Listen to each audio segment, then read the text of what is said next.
పేరు Gonela Bharadwaj, Telangana state ad hoc committee మెంబర్ని, సభ్యుడిని. ఈరోజు మెయిన్ మా దీక్ష, విద్యార్థుల పౌరు దీక్ష మెయిన్ కారణం ఏంటంటే జియో 7ని సప్లిమెంట్ చేస్తూ జియో 8ని జియో 9ని తెలంగాణ రాష్ట్ర ప్రభుత్వం జూన్ 6 తారీఖున 2026లో పెట్టింది.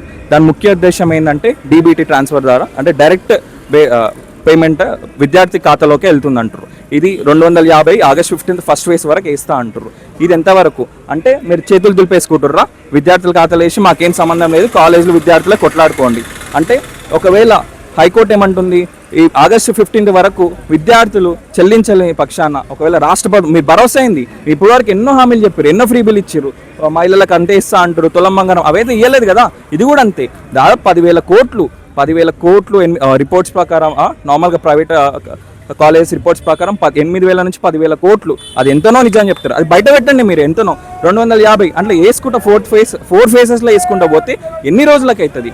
మెయిన్ మాదేంది, విద్యార్థుల అకౌంట్లకు వేస్తా అన్నప్పుడు 7 డేస్లో హైకోర్టు తీసుకోకపోతే కాలేజ్ వాళ్ళకి ఏం చెప్తుందంటే విద్యార్థులతోనే వసూలు చేయండి. విద్యార్థులతోనే ఎందుకు వసూలు చేస్తారు అంటే వాళ్ళు గవర్నమెంట్ మొత్తం చేతులు దులిపేసుకుంటున్నట్ట. ఇది మేము ఇదే చెప్తున్నాం, మా పవన్ అన్న నేర్పిన స్ఫూర్తి, మేము పోరాడతాం. జనసేన ఎప్పుడు విద్యార్థులకు అండగా ఉంటుంది. జనసేన ముఖ్య ఉద్దేశమే విద్యార్థులు, యువత, రైతులు అందరి పట్ల అండగా ఉంటుంది. మనస్ఫూర్తిగా కోరుకుంటున్నాం. ఈరోజు రేవంత్ రెడ్డి గారు కూడా మా విన్నపం, ఇదే పాలమూరు వ్యక్తిని నేను, పాలమూరు యూనివర్సిటీ, పాలమూరు జిల్లా, మీరు కూడా పాలమూరు జిల్లా నుంచి వచ్చారు, విద్యాశాఖ మంత్రిగా కూడా ఏడుస్తున్నారు. నాకు విద్యాశాఖ అంటే చాలా అభిమానం, ప్రేమ అంటున్నారు. ఒక బడ్జెట్లో 3 లక్షల కోట్ల బడ్జెట్లో 10,000 కోట్లు, 20,000 కోట్లు, 30,000 కోట్లు కాకుండా దాదాపు ఒక 20% విద్యకు పెట్టండి. విద్యకు మీ బడ్జెట్లో 20% విద్యకు పెట్టి ఈ బకాయిలు ఒక సంవత్సరంలో 25 ఒక 4 ఫేజెస్లో కంప్లీట్ చేయండి. ఎందుకు ఇంతగానం? ఒక 2,000 కోట్లు, 8,000 కోట్లు ఎంత తొందరగా? ఇప్పుడు సపోజ్ వీసాకు అప్లై చేస్తారు, మా మిత్రులు ఉన్నారు, విద్యార్థులే ఉన్నారు, వీసాలు కావాలంటారు, వాళ్ళకి సర్టిఫికేట్లు రావు, వాళ్ళు అబ్రాడ్ వెళ్ళాలంటారు, వాళ్ళ ఆశని ఆపుతుర్రా మీరు? అంటే వీళ్ళ పే చేయాలా? చాలా పేదవాళ్ళు ఉంటారు, బిలో పవర్టీ లైన్ వాళ్ళు ఉంటారు, వాళ్ళే కదా రివర్స్మెంట్ వచ్చేది, వాళ్ళే కదా. బీసీలకు 35,000, SC STలకు ఫ్రీ కదా, వాళ్ళే కదా. మరి మీరు చెల్లించకపోతే వాళ్ళు అబ్రాడ్కి వెళ్తారు, వేరే దగ్గరికి, వేరే సర్టిఫికేట్లు వచ్చి జాబ్కి అప్లై చేసుకోవాలంటే ఎలా? ఈ అన్ని ప్రశ్నలకు మీరు సమాధానం చెప్పాలి. సమాధానం చెప్పనిచ్చో మేము సెక్రటరేట్ ముట్టడానికి కూడా రెడీగా ఉన్నాం.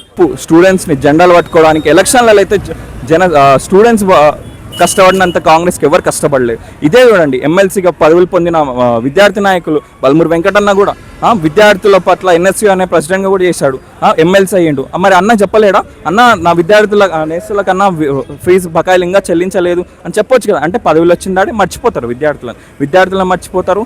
మంత్రి పదవులు వస్తాయి, విప్పుల పదవులు వస్తాయి, ఎంతసేపు ఫస్ట్ బకాయిలు, కొత్త నిర్మాణాలు కాదు, ఫస్ట్ మనం బకాయిలు చెల్లిద్దాం. వాళ్ళ సర్టిఫికేట్లు సంపూర్ణంగా వాళ్ళ విద్యార్థుల పట్ల అండంగా ఉండాలి. విద్యార్థులను వాడుకుంటారు కాంగ్రెస్ పార్టీ. ఇది ఖబర్దార్ అంటున్నాం రేవంత్ రెడ్డి గారు, ఇది జాగ్రత్తగా గుర్తుపెట్టుకోండి, ఇది ఖబర్దార్. జనసేన హెచ్చరిస్తుంది, ఇది స్టార్ట్ చేస్తున్నాం. ఈరోజు స్టార్ట్ చేసిన పోరు ఆగదు. మీరు ఇదే ముందు చేస్తే మేము సెక్రటరీ కూడా ముట్టడిస్తాం. ఎంత పోరాడితే పోయేది మంది బానిస సంఖ్యలు తప్ప అనే పోరాటంతోనే మేము ముందుకెళ్తాం. ప్రాణాలు పోయినా కూడా లెక్క చేయం. మాకు విద్యార్థుల హక్కులు ఆర్టికల్ 21 ప్రకారం రైట్ టు ఎడ్యుకేషనే మాకు important. Thank you so much. జై తెలంగాణ, జై జనసేన, జై పవన్ కళ్యాణ్.